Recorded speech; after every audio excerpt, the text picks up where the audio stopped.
Story 1. In our early 20s, my cousin Cody and I went camping around Colorado several times. This specific incident happened when I was 22 and he was 23 in Arupo Forest. It was my first time camping there, though not Cody's. We went midweek since our jobs allowed off days then, avoiding traffic and crowds. Cody always took charge on these trips. He's the Eagle Scout, not me. We parked near a picnic area and hiked into the woods. After about 15 minutes, we found a good clearing for 2 tents, the portable stove, and a campfire. First, we unpacked and set up our tents. Cody pitched his tent much quicker than me, finishing in minutes, while I always took over 20. Or rather, I always took over 20 minutes, as I haven't camped since. Next, we made a stone ring for a fire and gathered sticks and wood. He brought fire starter and a lighter, so we kind of cheated, but oh well. As the sun went down, we had a fire going, and Cody started grilling steak and burgers. Cody always went all out with food on these trips, and he's a really good cook, so I trusted him to feed us. We had bear spray ready, though Cody always said attracting a black bear was very unlikely. He insisted the real worry in the woods was other people. While eating our steak and burgers, we cracked open beers and played classic rock on a speaker.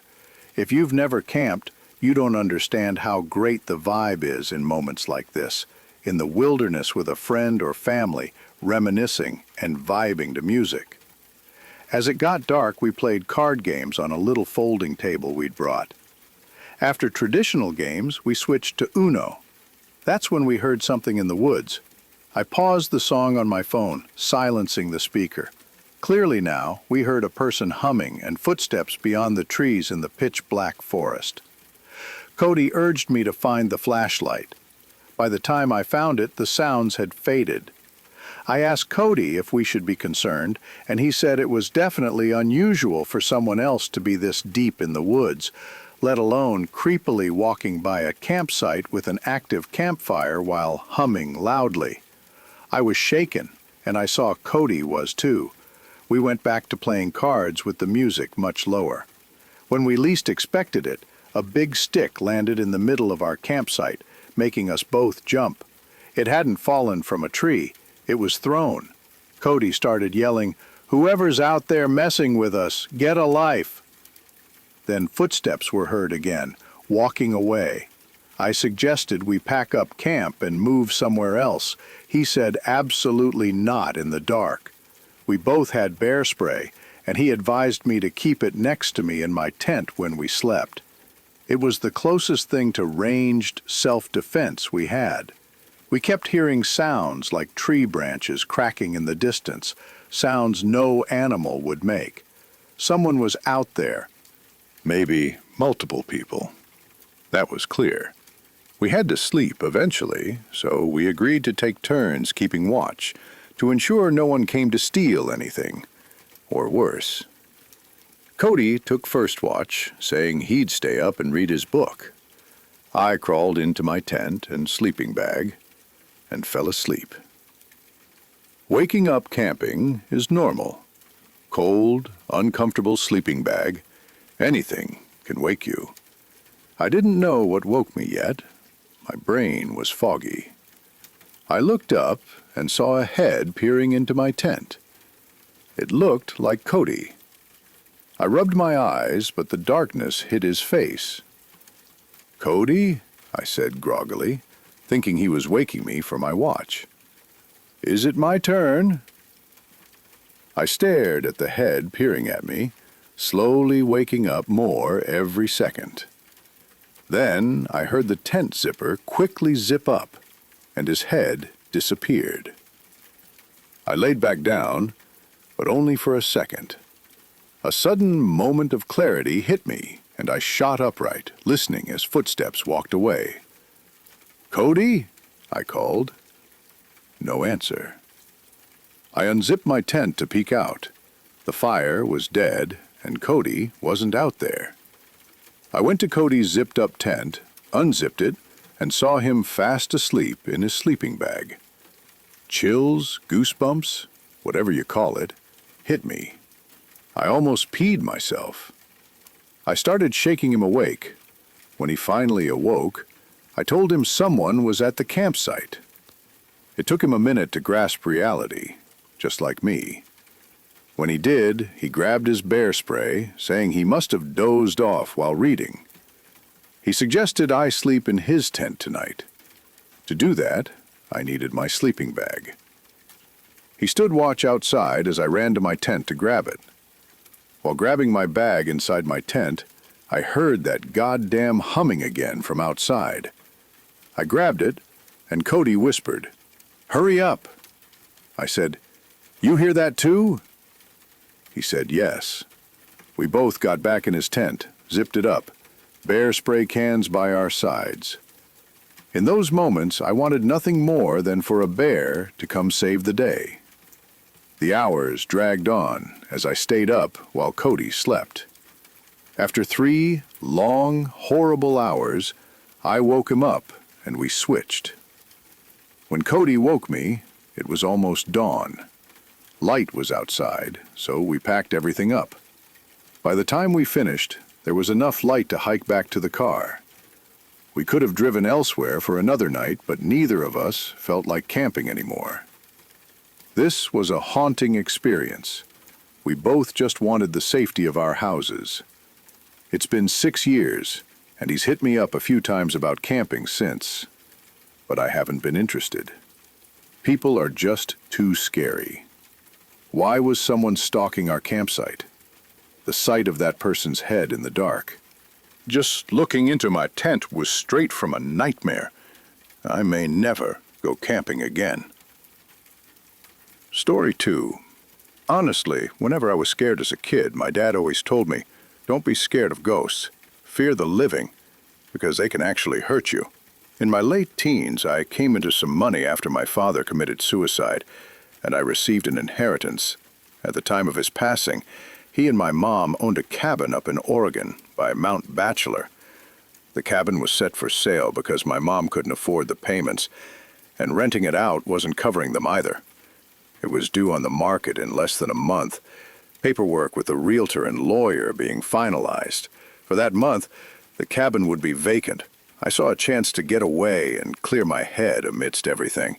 I quit work, packed my snowboarding gear, grabbed my dog Midnight, and headed up in my dad's car.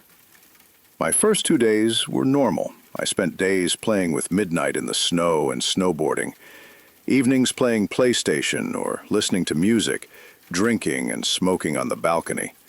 I'd stocked up on food, cigarettes, and liquor, so I was pretty much set. With my dog, DVDs, PlayStation, and the slopes, I was content and started relaxing after the preceding drama. The cabin was 2 stories. Bottom had the living room, a side guest bedroom, and a small kitchen. Upstairs had 2 more rooms and a walkout balcony attached to the master bedroom. I spent most time in the living room, kitchen, or master bedroom, keeping doors to the other rooms shut. On the 3rd day, during my usual routine of playing with my dog, games, and DVDs, heavy snowfall kept me in. That's when things got weird. In our area, only 2 other cabins were adjacent, maybe a block away. Others were a mile off. Surrounding us was forest with tall pine trees. Both nearby cabins were empty. I knew no one was staying there from the past couple of days. Around midday outside with my dog, I noticed what looked like footprints in the snow around our cabin. It was still snowing, so they looked semi-fresh, like someone had been there 20 to 30 minutes before. I thought maybe someone was staying nearby that I hadn't noticed, shoo-in like me. Whatever. The footprints led away from my cabin and disappeared into the snow towards denser trees. I disregarded them and went back inside. Nighttime came, and I decided to go to bed. Midnight was laying on the bed when his ears perked up. He quickly jumped off and ran downstairs. I lay in bed, freaked out. I heard him moving around downstairs back and forth. After about 5 minutes, he ran back upstairs and did his need to pee dance. Fine, I couldn't say no. We both went downstairs to the driveway, only he didn't want to pee. As soon as we were outside, he pulled his leash, trying to drag me towards the dense trees where the prints had been. He also kept sniffing the side of the house and looking up at the roof. After realizing I wouldn't go, he sat down and stared into the darkness. Unusual for him, but all right, maybe forest animals. I didn't want to chase anything, so I pulled him back inside. About half an hour later, lying in bed, I heard what sounded like hooves walking on my roof. It was only about 6 steps. I rationalized it could be a pine cone or a forest animal, but the steps were spaced like a man's stride, really freaking me out. Midnight heard it too and ran to the balcony screen door, expecting me to let him out. All right, I considered myself tough and fairly built. I grabbed my coat, shoes, cigarettes, and flashlight and went onto the balcony. Outside, I lit a cigarette and canvassed the roof with my light. Nothing there. The snow was undisturbed. Weird. Was it in my head? Midnight heard it too. Maybe he was feeding off my paranoia. I started calming down, my eyes adjusting to the darkness. I smoked, staring at the stars and trees next to our cabin. That's when I saw it. In a tree, slightly taller than our cabin, about 20 feet from the balcony, crouched in a squatting position between 2 branches, was what looked like a man. It was really tall, like 8 or 9 feet, and really skinny. It squatted on one branch, its freakishly long white arms extended above its head, holding the branch above, its mouth wide open with no expression. What the fuck is that? Unsure if I was really seeing it, I stood staring. It sat motionless. I noticed Midnight stand up, start pacing behind me and lightly barking. The thing still didn't move. I put my cigarette out, debating shining the light at it, but something screamed in my head not to. I walked backward inside, pulling Midnight with me. Once inside, I locked the door and shone the light in its direction. Nothing was there. I shut the curtains and retreated to bed. Later in the night, I heard light tapping at the screen door, like fingers tapping on the glass. It was consistent, lasting nearly an hour. Midnight stared at the door but wouldn't go near it. The weirdest part was, I felt like someone was inviting me to open it, but simultaneously, I kept hearing my dad's voice telling me to stay in bed and don't do it. I listened to my dad's voice and stayed put. I passed out eventually. It didn't take me long to pack everything and get the hell out of there in the morning. Story 3. I was searching Craigslist and Facebook Marketplace for a new phone a long time ago, back when phones still had home buttons, like an iPhone 7 or something. I found a generic listing, iPhone whatever for sale, new around $300, a really good deal for the time. The guy, named Melvin, seemed nice over text. He told me all the details, factory unlocked, never opened. He sent a video of the sealed box. I got his number, and we discussed a pickup point. His Facebook ad location was close, but over text, he said he was only there that morning and was now an hour north. I wasn't happy, but it was such a good deal I didn't want to pass it up. I started asking friends to come on an adventure, really just accompanying me on an hour drive. My friend Martina agreed on the promise I'd buy her food. This Melvin sent the address of a police precinct an hour away, saying he only does deals in their parking lots to avoid scams. I had no problem with that. It made me feel more confident. I picked Martina up around 8:30 p.m. Having her in the car made the trip more fun. It was Friday night, so we could go out afterward. Getting off the highway, about 10 minutes away, we were in a very secluded, quiet area. Lots of woods, occasional buildings, more woods. We got to the police precinct. No one was visibly parked besides empty police cars. We drove around the building twice and didn't see Melvin, who said he was in a black Altima.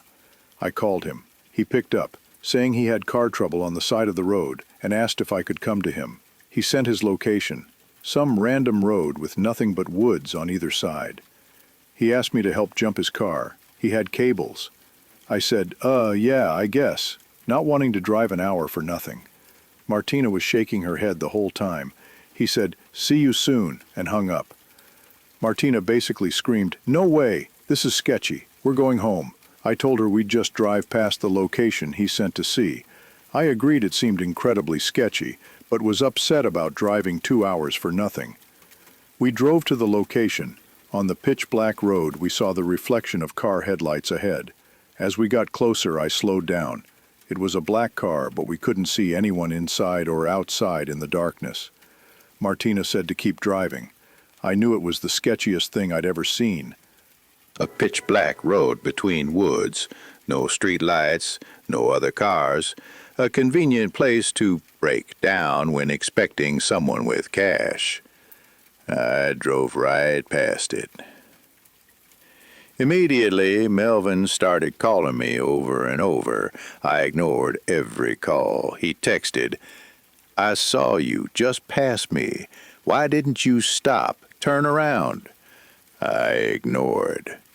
Martina, usually positive, laughed and said, "Okay, you owe me food." I looked up the nearest diner. It was a quiet, small place. We were almost the only people there on a Friday night. The waitress took our coffee order. Then a lone guy with his hood up stepped in and sat at the counter. He wore a dirty navy blue hoodie. He glanced at Martina and me, then straight ahead, ordering coffee from the lady behind the counter. He kept glancing at our table every minute. I whispered to Martina, "Don't look now, but that guy might be Melvin." The waitress brought our coffees, asked if we were ready to order. I said, "A few minutes, please." When the counter lady handed the man his coffee, he said loud and clear, "Thank you, darling." It was the guy from the phone's voice, Melvin. I told Martina, "That's him. We need to pay and leave." I waved the server over, whispered if we could just get the check. She asked if something was wrong. I noticed the guy look over. I said, "Yes, we just needed coffee for the road." She got the check. I paid, we downed our coffees and left. We got in my car. Martina said, "Oh my God, he's getting up." I looked. He was leaving the diner towards the door, quickly. I drove us out fast. Yes, we noticed a black car in the parking lot that could have been the one we saw. I sped down the road onto the highway, flying until a low tire pressure light came on. I instantly knew he slashed my tire. The PSI was dropping fast. To avoid damage, I pulled over. I confirmed the tire was slashed and replaced it with the spare, taking about 15 minutes. The whole thing was a disaster. And yes, I still got Martina dinner that night. Now we look back on it as a crazy story, but it's absolutely horrifying how close we were to walking into a trap.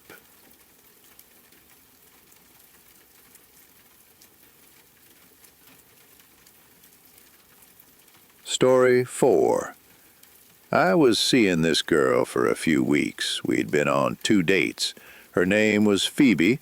We matched on a dating app and met a few days later. She was 4 years older. First date was drinks. Second date, we went out with my friends on a weekend. My friends had neutral opinions. Nice and kind of quiet. They'd later reveal their actual thoughts. Phoebe invited me to an upcoming high school reunion party, saying she didn't want to go alone.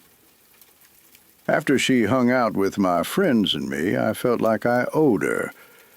This reunion was on a random Saturday in the fall, not organized by her school. She said a rich guy from her class was hosting it at his house. I hadn't had my reunion yet, but I thought they were usually at bars or catering halls. We got to the guy's house. It looked fancy, with a gated driveway, but no fancy cars parked. Maybe the owner parked in the garage. The second we stepped inside, I felt like everyone was staring, specifically at me. A few people came up, hugged Phoebe, hello, then shifted attention to me. It felt like interrogation, questions about my life story, job, who I lived with. Finally, Phoebe pulled us away, only to talk to more people, asking really personal, weird questions. Also, everyone seemed older than 28, Phoebe's age. Some looked well into their 30s. I commented to Phoebe. She said, "Yeah, some aren't aging well." I asked if she remembered everyone. She said yes. I asked who the host was, curious to meet him. She said she hadn't seen him yet. The entire time, I felt like everyone was shooting me daggers, wouldn't look away.